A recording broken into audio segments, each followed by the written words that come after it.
Billionaire love stories. There are 7 seconds of silence that I will carry with me for the rest of my life. 7 seconds. I counted them. I still count them sometimes, in the middle of the night when the house is too quiet, and the weight of what happened settles on my chest like something I can't name. My mother said, "Today is your sister's birthday. We can't come." And then she hung up. 3 hours after I told her my husband and both of my children were dead. Ugh. I still feel the floor beneath my feet when I think about it. That cold, cold hospital linoleum. The fluorescent light buzzing above my head. My hands were shaking so badly I could barely hold the phone. But before I take you back to that night, before I tell you what happened next and how one newspaper headline sent my entire family into a panic they have never, not once, fully recovered from, I want to ask you something. Please subscribe and like this video and listen to my story till the end and let me know which city you're listening from. That way I can see how far my story has traveled. Because what I went through, what I survived, what I built from the rubble of the worst year of my life, it deserves to travel. It deserves to be heard in every city, every kitchen, every car where someone is driving home wondering if they are the problem in their family. You are not the problem. But let me start from the beginning. My name is Serena Caldwell. I am 34 years old, and I am an emergency room nurse in Hartford, Connecticut. And this is the story of how I lost everything, found out who my family truly was, and used $5 million my husband secretly left behind to change the lives of strangers while the people who raised me watched from the outside, looking in. Let me take you back. Before that November, my life was small and beautiful. Not the kind of beautiful you put on social media. The kind you feel on a Sunday morning when someone makes you coffee before you even ask. My husband, Daniel. Ugh, Daniel. Where do I even start? He was a software engineer, steady and warm, the kind of man who remembered how you liked your eggs after hearing it once. We lived in a 3-bedroom house in Farmington, Connecticut, about 20 minutes outside of Hartford. We had a front porch we kept meaning to paint and a backyard that Daniel mowed every single Saturday morning whether it needed it or not. We had our daughter Chloe. She was 6 years old. She had Daniel's brown eyes and my absolute stubbornness, and she wanted to be a marine biologist because she had seen one documentary about sea turtles and never looked back. And we had our son Miles. He was 4. He carried a stuffed bear he called Captain Fuzzy absolutely everywhere. To the grocery store, to the bathtub, to church. Captain Fuzzy had been washed so many times he had gone from brown to a kind of pale, soft gray that Miles insisted was his fancy color. I met Daniel because he sliced his hand open helping a coworker move a filing cabinet. He walked into my at 2 in the morning, bleeding through a dish towel, and the first thing he said to me was, "Is this going to leave a cool scar?" I told him no. He asked for my number anyway. That was Daniel. In my birth family, I was the invisible one. The eldest daughter who paid her own way, planned her own wedding, asked for nothing, and received exactly that. I worked my way through nursing school. I planned our courthouse wedding because my parents, Raymond and Gloria Ashford, said the budget just wasn't there. It wasn't there for my wedding, but it was absolutely there for my younger sister Kayla's sweet 16 the same year. 70 guests. A DJ who played until midnight. A 3-tiered cake with her name in gold letters. Every holiday I cooked and I cleaned and I bought the gifts and I smiled. My mother never once asked how my shifts were going. Her calls always opened the same way. "What are you bringing to dinner?" Daniel saw it before I did. One Thanksgiving, loading the car after I had spent 9 hours in my mother's kitchen, he turned to me and said, "Serena, your family treats you like the hired help." I said what I always said. "They're just like that. It's fine." It was not fine. But I didn't know that yet. And Daniel, quiet, steady Daniel, had already started planning for the day I would. November 14th. A Tuesday. I was halfway through my shift when the charge nurse touched my shoulder and said, in that careful, controlled voice we reserve for delivering the worst news a human being can hear, "Serena. Break room. Now." My legs already knew. 2 Connecticut state troopers stood inside. One held his hat against his chest. The other couldn't look at me. Daniel had picked Chloe and Miles up from swim lessons. They were 7 minutes from home. A man named Gerald Hoyt, 41 years old, blood alcohol level twice the legal limit, ran a red light at 53 miles per hour and hit the passenger side of our car. Daniel died at the scene. Chloe died in the ambulance. Miles made it to Mercy General. My hospital. My ER. I was in the break room when they brought him in. He was gone before I reached the trauma bay. 3 minutes. That is what the trooper said. 3 minutes between my break room and Miles's last breath. Oh God. I don't remember sitting down. I remember the floor. I remember my colleague Angela kneeling beside me without saying a single word, just holding my hand while the world continued turning like it didn't know it had just ended. At some point I picked up my phone. I called my mother. It was instinct. Primal. When everything falls apart, you call your mom. She picked up on the 4th ring. I could hear music in the background. Laughter. Kayla's voice singing off-key to something. Hello, Serena. Make it quick. We're about to cut the cake. Mom. My voice cracked on the word. Daniel is dead. Chloe and Miles are dead. I need you. Silence. 3 seconds. 5. 7. I could hear the party behind her. Someone clinking a glass. A child laughing. Then her voice dropped low. Serena, I hear you. That's terrible. But today is Kayla's birthday. We have 30 people here. We can't just leave. I pressed the phone harder against my ear. Surely I had misheard. Mom. My husband. My children. They're gone. I know, honey.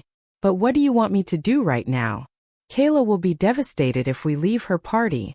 Call your friend from the hospital. She'll help you. I'll call you tomorrow. She hung up. 9:47 p.m. 3 minutes and 12 seconds. I know because I stared at that call log for an hour. I called my father next. Raymond Ashford picked up on the 2nd ring. I could hear him stepping outside, the creak of a screen door, wind against the receiver. Dad. Did Mom tell you? A pause. Yeah, kiddo. She mentioned it. We'll come see you next week.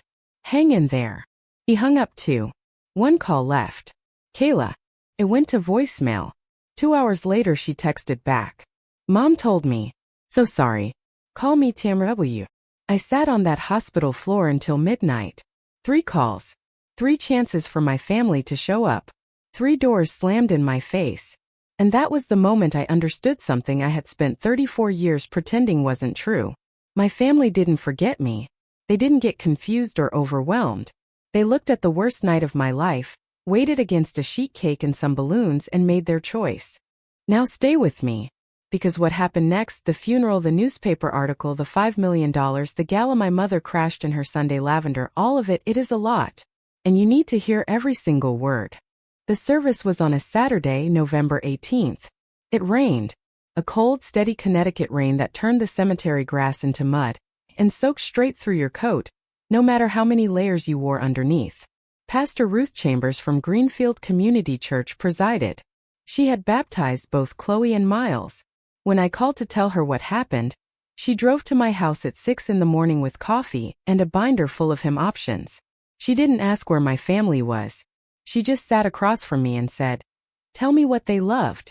Chloe loved butterflies. Miles loved Captain Fuzzy. Daniel loved Springsteen. So we played If I Should Fall Behind, while the rain drummed against the tent canopy, and I stood in front of 3 caskets, 1 full-sized and 2 impossibly small, and I tried to say goodbye to my entire world. Oh, those 2 little caskets. I can't. I still can't. My coworkers came. Angela, Marcus, Dr. Patel from the ER. They wore black scrubs under their coats because they had come straight off shift. They didn't even go home to change. Daniel's college roommate, Thomas, flew in from Boston on a red-eye. He stood beside me the entire service, holding an umbrella over my head, even though his own shoulder was completely soaked. I put Captain Fuzzy inside Miles's casket. I clipped Chloe's butterfly barrette onto her pillow. I touched Daniel's hand one last time and whispered something I will keep between the 2 of us forever. Then I looked at the front row. The 4 chairs reserved for family. Empty. All 4 of them. White folding chairs beading with rainwater. Not one Ashford. Pastor Ruth followed my gaze. She reached over and squeezed my wrist without saying a single word. She didn't need to. After the burial, Thomas helped me carry flowers to the car. He stopped at the driver's side and looked at me. That confusion mixed with something sharper. Something that looked almost like fury on my behalf. Serena, where's your family? I shook my head. That was all I could manage. Thomas stared at me for a long time, rain running down his face. Then he nodded once and didn't ask again.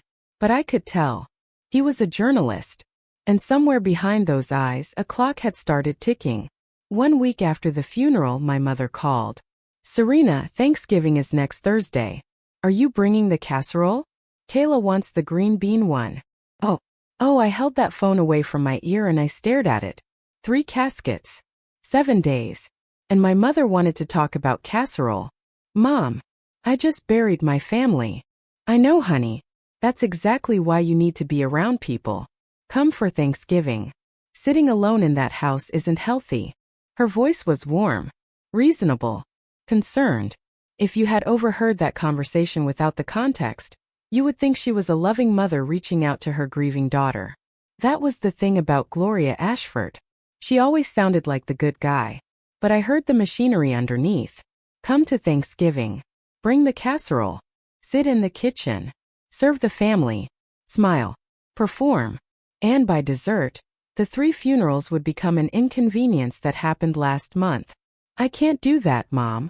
Don't be dramatic. We're your family." I hung up. No explanation. No argument. For the first time in my entire life, I typed one message into the family group chat. No capitals, no exclamation points. Just, "I need space. Please don't contact me. I'll reach out when I'm ready." My mother's response came in 90 seconds. "This is unacceptable. You do not get to just disappear on this family." My father 2 minutes later. "Your mother is very upset. Please call her." Kayla an hour later. "Wow. Okay. Guess I don't have a sister anymore. Cool." I blocked all 3 numbers. And then I sat on the edge of my bed in a house that still smelled like Daniel's aftershave, and I let the silence settle around me like snow. The next morning I called a therapist. Dr. Helen Shaw. Small room. 2 armchairs. A box of tissues on every surface. In our first session she asked me a question that knocked the wind out of me. "When was the last time your family showed up for you?" I opened my mouth. Closed it. Thought about birthdays. Graduations. Chloe's first steps. Miles's first word. The answer sat in my chest like a stone. Silence. Dr. Shaw nodded. "We'll start there," she said. "Are you still with me? Because here is where everything changes." Daniel, my steady, quiet Sunday evening behind a closed door Daniel, had been keeping a secret. And when his lawyer called me, the world shifted on its axis all over again. A few weeks after the funeral, Thomas called. "Daniel's lawyer wants to talk to you." "His name is Robert Calloway. Did you know him?" I did not know Daniel had a lawyer at all. Robert Calloway's office was on the 2nd floor of a brick building in West Hartford, above a bakery that made the whole stairwell smell like sourdough. He was mid-50s with reading glasses and a handshake that felt like a promise. "Daniel and I went to school together," he said. "He came to see me about 8 months before the accident." 8 months. That would have been March. Around the time Daniel had started locking his home office door for an hour every Sunday evening. I had assumed he was working. Robert slid a manila envelope across the desk. "Daniel purchased a term life insurance policy 8 months before the accident. $5 million. You are the sole beneficiary." I didn't move. $5 million. The number didn't register. It was too large. Too foreign. Like hearing a word in a language I didn't speak. "He came to me specifically," Robert said, "because of your family situation. He told me, if something happens to me, she'll be alone. Her family won't help her. I need to know she's covered." There was a letter inside the envelope. Daniel's handwriting. I didn't read it in the office. That felt too public. But Robert told me the last line. "He asked me to read it to you if you seemed hesitant." He wrote, "You always take care of everyone else. Let me take care of you this one last time." I pressed that envelope against my chest and I wept. Not the hollow, shocked crying from the hospital floor.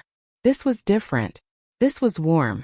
This was the grief of being loved so completely by someone who always knew, that the people who should have caught me never would. Daniel couldn't save himself. But he had reached across death to save me. And what I decided to do with that money is what sent my family into a panic they are still recovering from today. I did not touch the money for weeks after it cleared. It sat in an escrow account while I stared at my ceiling every night, trying to figure out what a person does with $5 million that arrived because her family died. Spending it felt wrong. Saving it felt hollow. The number had a shape to it. Daniel-shaped. Chloe-shaped. Miles-shaped. Dr. Shaw was the one who helped me crack it open. What would Daniel want you to do with this? I thought about the 19-year-old DUI victim who had come into my shattered pelvis. His mother in the waiting room for 6 hours in the same clothes she had been wearing when the police knocked on her door. I thought about how I had Googled financial help for families of drunk driving victims in Connecticut and found almost nothing. No family should face what I faced alone. The idea took shape slowly, then all at once. Not a memorial plaque. Not a bench in a park. Something that worked. Something that paid for funerals when families couldn't afford them, covered rent for the first 3 months of shock, and connected survivors to grief counselors who actually answered the phone. I called Robert that evening. I want to start a foundation. In Daniel's name. And in Chloe's and Miles's. He said, I'll set it up. 501c3. We'll do this right. I kept a portion for myself. Enough to pay off the mortgage, build an emergency fund, breathe. Daniel would have insisted. He was practical like that. Meanwhile, 30 miles away in Glastonbury, something else was building. In a town like Farmington, nothing stays secret. People talk at the diner. They talk after church. They talk in the checkout line at the grocery store. And the question that kept circling back over coffee and casseroles was a simple one. Where was Serena's family? My mother felt it first at a church potluck in January. A woman from the fellowship asked, How is Serena doing? We heard about the accident. Just awful. My mother smiled her church smile. She's doing fine. Just needs some time. Then our neighbor of 22 years, Carol, asked the question Gloria wasn't ready for. Were you at the funeral, Gloria? I didn't see you. We had a family commitment that day. Carol looked at her. Didn't blink. Didn't nod. Just looked. Then she picked up her plate and moved to another table. Oh, Carol. Carol, I love you. My mother called my father into the kitchen. We need to get Serena back before this gets worse. People are talking. Not. We were wrong. Not. Our grandchildren are dead and we didn't say goodbye. People are talking. That was what mattered. By this point, Thomas had pitched a feature to his editor at the Hartford Current, DUI Victim Advocacy in Connecticut. He disclosed that Daniel was a friend. She approved it on the condition he focused on the systemic angle, not just my story. But my foundation was the centerpiece. Would you be willing to do an interview? He asked. I hesitated. Publicity had never been something I wanted. I was a night shift nurse. My idea of public speaking was reading triage notes to an attending at 3 in the morning. But Thomas wasn't asking me to perform. He was asking me to tell the truth. Okay. But I'm not doing this for attention. I know. That's why it matters. We met at a coffee shop. He set up a recorder and let me talk. I told him about Daniel, about Chloe's butterflies, about Miles and Captain Fuzzy. I told him about the foundation and the 5 families we had already identified for our first round of support. Then he asked, You organized the funeral alone? I stirred my coffee. Jake's friends were there. My coworkers. My pastor. Thomas waited. He was good at silence. My birth family wasn't. He wrote it down. Before he left, he asked if he could include that detail. You can say what's true. I won't ask you to hide anything. 3 weeks later, the piece went live. The headline sat at the top of the Hartford Current Sunday Features section. After losing her family to a drunk driver, Hartford nurse turns grief into a mission. Thomas wrote about Daniel. About Chloe, who wanted to be a marine biologist. About Miles, who introduced Captain Fuzzy to every new person he met. About the foundation. About the 5 families already being helped. And in the 7th paragraph, one sentence. Caldwell organized the funeral with the help of coworkers and friends. Her birth family, she said, was unable to attend. 8 words. The article was shared 4,000 times in the first 48 hours. NBC Connecticut called Monday. The Mad Connecticut chapter emailed Tuesday. A woman in Bridgeport wrote to me. My son was killed by a drunk driver last year. I couldn't afford his burial. Thank you for what you're doing.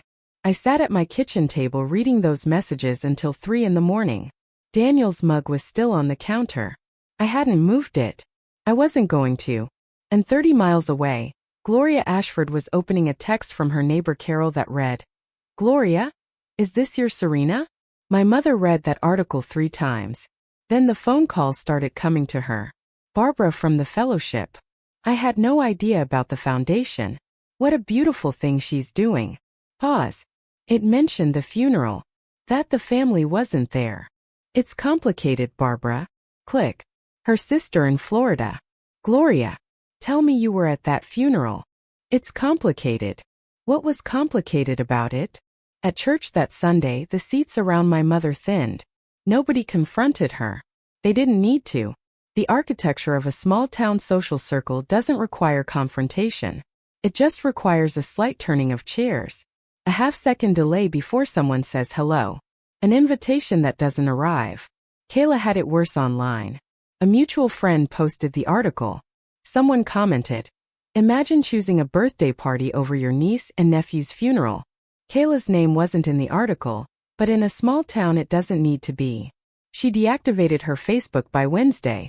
Then my mother left me a voicemail. Not from a borrowed phone this time. Her own number. "Serena, that article is destroying us. You need to fix this. Call that reporter and tell him to take it down."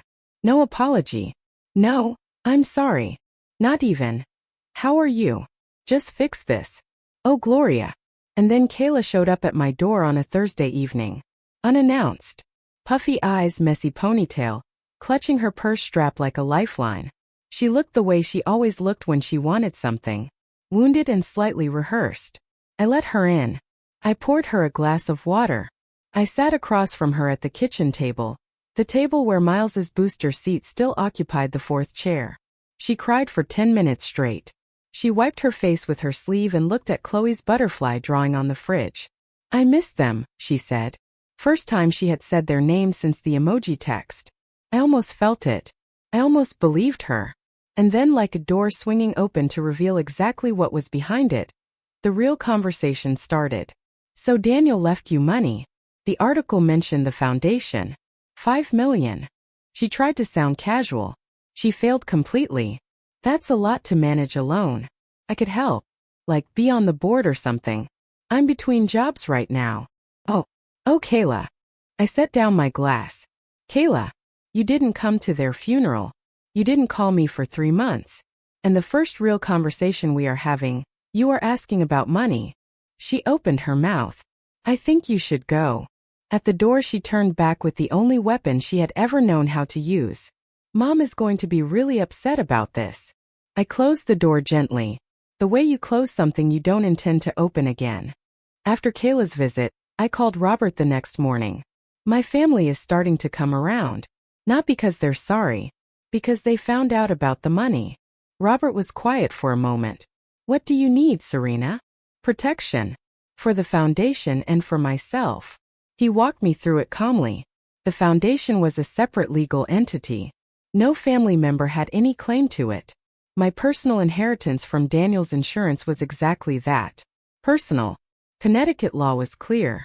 Life insurance proceeds go to the named beneficiary. Period. But what about the pressure? I asked. The showing up, the voicemails, the guilt trips? "We send a letter," Robert said. "Cease and desist. Formal. Firm. It asks them to stop unsolicited contact. Stop appearing at your home without invitation. Stop approaching foundation partners. It's not a lawsuit, but it puts them on notice." I thought about it. "Send it." "Are you sure?" "Once this letter goes out, the tone changes." I looked at Daniel's mug on the counter. "Robert." The tone changed the night they chose a birthday party over 3 funerals. He sent the letter by certified mail that Monday. Gloria called Robert's office 48 hours later. His receptionist told me she could hear my mother's voice through the receiver from across the room. Robert kept his voice at room temperature the entire call. "The terms are clear. Please respect them. Have a good day." He hung up. But Gloria Ashford has never in her life let something rest. Within a week, she drafted a letter on her cream-colored church stationery and mailed copies to 6 members of the Women's Fellowship, describing a daughter lost to grief and bad counsel, a family torn apart by outside influences, a mother desperately trying to reach her child. One copy reached Pastor Ruth. Ruth read it at her desk that evening. She sat with it for a full hour. Then she picked up the phone. Gloria. Her voice was quiet and absolutely final. I was at that funeral. I saw those empty seats. I will not circulate this letter. And I think it is time you stop telling people a story that isn't true. Silence on the line. Then a click. It was the first time in my mother's life that someone in her community had looked her in the eye, even through a phone line, and said, I don't believe you. Ruth called me that same night. Your mother isn't stopping. But neither is the truth. Ah, Pastor Ruth. If you are listening, I hope you know. 6 months after the article, just past the 1-year anniversary, the Caldwell Family Foundation held its first fundraising gala. We booked a bright, windowed venue that overlooked the rose gardens in Elizabeth Park. 150 guests. My ER colleagues filled 2 tables. The Mad Connecticut chapter sent their regional director. Thomas was there with a photographer. Families we had already helped sat in the front row, including Maria from Bridgeport, whose son's funeral we had paid for when she could only afford a pine box. Robert handled logistics. Pastor Ruth gave the invocation. My program coordinator Janet ran the silent auction. Everything felt intentional and earned and real. When it was my turn to speak, I walked to the podium and looked out at 150 faces. The screen behind me glowed with 3 photographs. Daniel in his university sweatshirt, grinning. Chloe on her first day of kindergarten, gap-toothed, clutching a butterfly lunchbox. Miles at the beach, Captain Fuzzy Sandy and Soggy under one arm. Oh, I had to grip that podium so hard. My husband Daniel believed in preparing for the worst, so the people he loved could have the best. He didn't know he'd be right. I paused. Swallowed. But because of him, 5 families this year didn't have to face their worst moments alone. 12 children still have a parent who can pay rent this month. 8 survivors are in counseling. And 3 funerals were held with dignity instead of debt. Maria Santos stood first. Then others joined her. The room was on its feet. Thomas's photographer captured the moment. Me at the podium. Daniel's face on the screen. The audience rising. I didn't see them at first. But when the applause faded and I stepped off the stage, I looked toward the back of the room near the emergency exit, half hidden behind a pillar. Gloria and Kayla, sitting in the last row. They had not been invited. Janet told me later they had walked in during the dinner service when the check-in table was unmanned. My mother was wearing the lavender dress, the same one from the church meeting. Her armor. She waited until the crowd around me thinned, until I was standing alone for a moment by the dessert table, holding a glass of water I hadn't sipped, and then she crossed the room. Bianca. She used the wrong name for a second, flustered and corrected herself. Serena. Her voice was thick, practiced, eyes glistening under the event lighting. I'm so proud of you. For words I had waited 34 years to hear. And they arrived here, in front of a camera crew, surrounded by 150 witnesses, at an event she had crashed. The timing told me everything the words didn't. Thank you for coming, I said. Polite, distant, the way you'd greet an acquaintance you barely knew. Gloria flinched. Just a twitch at the corner of her mouth. But I saw it. Can we talk? Somewhere private. There's nothing to discuss privately that wasn't already said publicly. I'm your mother, Serena. I know. I held her gaze. That's what made it hurt. Kayla appeared at Gloria's elbow, breathless, like she'd been gathering courage from across the room. Serena, please. We're here. We showed up. She said those words like they should mean something. Like physical presence erased everything. I looked at my sister. 6 months late, Kayla. Before either of them could respond, Robert appeared at my side. Calm. Professional. Perfectly timed. Serena, the mad representative would like a moment before she leaves. Excuse me, I said. To no one in particular. To both of them at once. And I walked away. I did not look back. But Janet told me later what happened. Gloria stood in the center of that bright, crowded room, holding an untouched glass of sparkling water, and nobody spoke to her. Nobody approached. Nobody offered a chair. Megan tugged at her sleeve, and the two of them slipped out through the emergency exit. For the first time in her life, Gloria Ashford walked into a room and discovered she was the least important person in it. And somehow that didn't even feel good. It just felt like the truth, finally taking up the space it deserved. The fallout from the gala came quietly. No explosions. No shouting matches. Just the slow, methodical rearrangement of a small town's loyalties. Within 2 weeks, Gloria received a call from the Greenfield Community Church office. The Women's Fellowship was restructuring its leadership committee. Her position as co-chair, a role she had held for 12 years, the crown jewel of her social identity, was being rotated to fresh voices. They thanked her for her years of service. They wished her well. The subtext was deafening. Gloria stopped attending Sunday services. The first Sunday she missed, nobody called to check on her. The second Sunday, someone mentioned it at coffee hour. Barbara Hensley said, "She probably needs time." Nobody argued. Nobody reached for a phone. Carol organized the annual block party in June, a task my mother had claimed for 9 years running. The invitation list went out. The Ashford household was not on it. Kayla lost her circle piece by piece. Old friends stopped responding. A group chat she had been in since high school went quiet whenever she posted. She started seeing a therapist in April. Whether out of genuine remorse or social survival, I don't know. Probably both. People are complicated, even the ones who hurt you.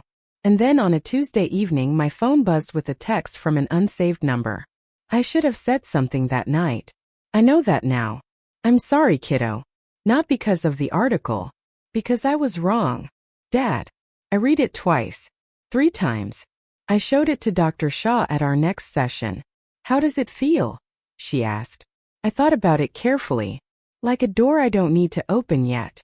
But maybe someday. I saved the message. I didn't reply. Not yet. November 14th again. Tuesday just like the first one. Same gray Connecticut sky. Same damp chill that works its way under your collar and stays there. I drove to the cemetery before work. I brought sunflowers for Daniel, because he said roses were boring. A small bouquet of daisies shaped like butterflies for Chloe. The florist had started making them special for me.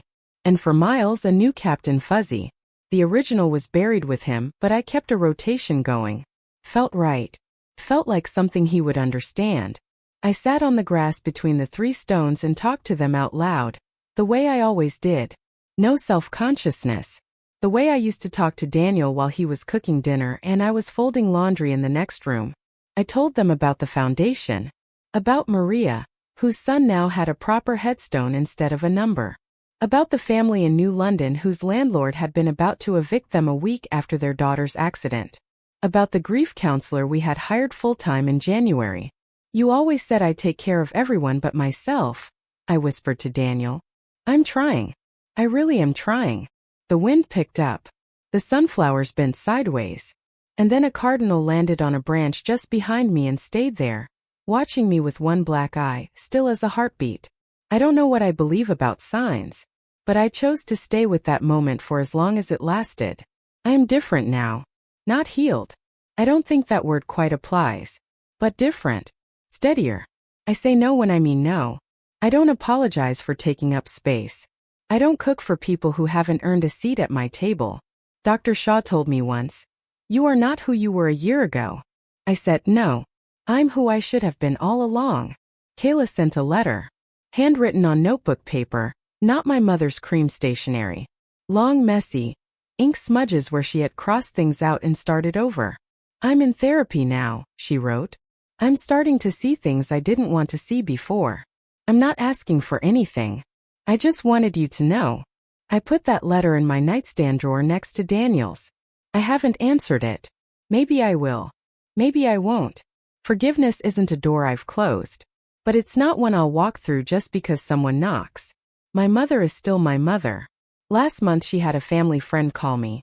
A woman I haven't spoken to since high school, who 10 minutes into the conversation casually mentioned that Gloria wasn't doing well. Her blood pressure. Her nerves. The worry. Same playbook. Same script. I recognized it the way you recognize a song you've heard 1,000 times. I wished her friend well and hung up. The foundation is growing. In its second year, we helped 15 families. Connecticut is a full partner. I was asked to testify at the state capitol about DUI sentencing reform. I said yes. I still work the night shift at Mercy General. I still wear the scrubs. I still clock in at 7 and clock out at 7. The money didn't change what I do. It changed what I'm able to build around it. Last week, a 4-year-old girl came into my ER. She had fallen off a swing and fractured her wrist. Not serious. Routine.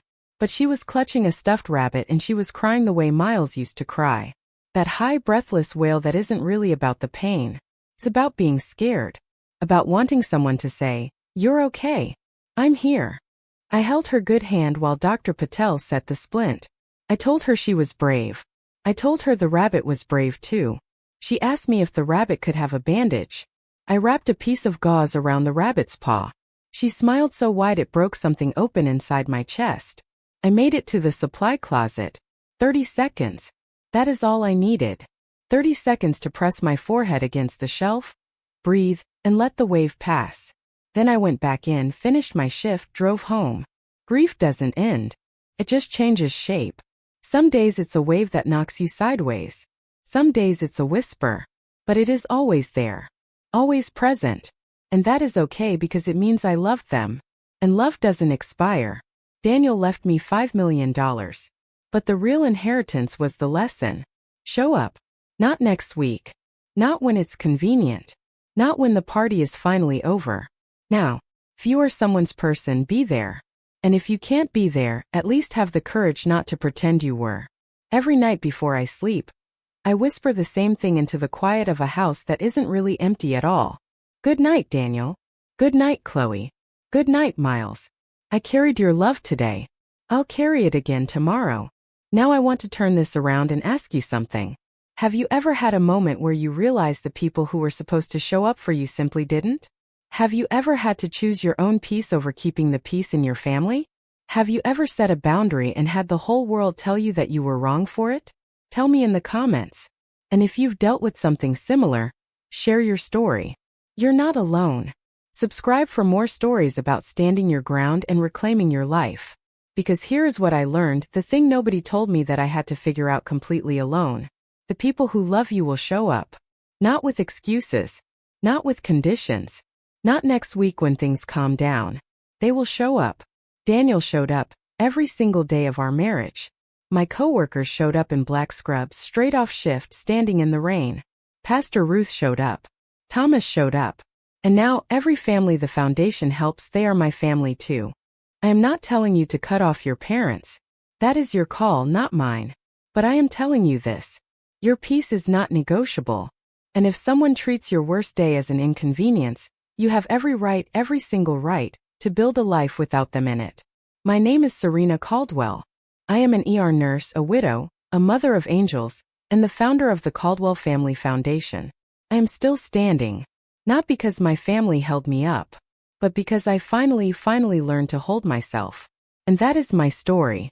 Thank you for staying until the very end.